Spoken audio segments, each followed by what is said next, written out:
Let's turn now to a difficult but important conversation that we featured on this show all week. Our sister station in Atlanta produced a three-part series focused on young Black children dying by suicide. And we're not talking about teenagers or high schoolers. These are kids as young as 5 taking their own lives. And while prevention efforts have decreased suicides among white children, Black kids are dying at twice the rate. And experts say there isn't nearly enough research into why that is happening and what can be done to stop it. You can find that series now at kgw.com/adifferentcry. But tonight we want to really let you in on how that story, how that series came to be. So earlier today, I talked to Madison Carter. She's the lead reporter for the Atticus team at 11 Alive in Atlanta, and she is the reporter behind A Different Cry. Can you tell us first how you guys came across this idea? So we're a team of 4. I'm the lead reporter for this team. We have a data investigator and a producer. Our data investigator came across this report back from 2018. So now nearly 4 years ago, this report came out about numbers of Black kids dying by suicide. Again, we're not talking about teens here. We're talking about 5 to 12-year-olds.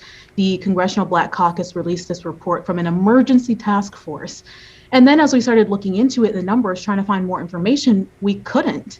There weren't any articles, there were no news sources about this. The statistic that Black children are dying by suicide at twice the rate of their white peers is so stark and so horrifying. I mean, just as a human, how did that hit you when you first heard that statistic? This whole story hit me differently.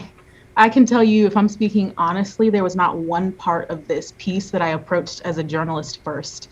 I approached everything as a Black woman. I approached it from the perspective of having 7-year-old nephews, Black nephews that were being bullied, having a brother that was bullied for a speech impediment, knowing Black children. Hopefully one day I'll be a mother of a Black child. So everything I approached in the story came first as a human being, right?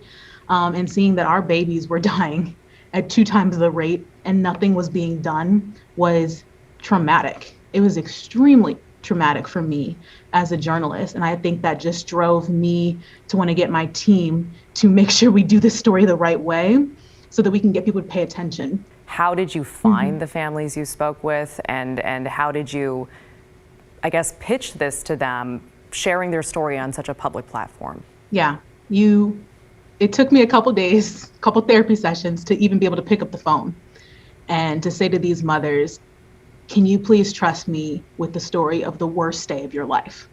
To share with, now the story has almost 1 million views across the country in just a couple days now. So hopefully millions of people, right, will see this.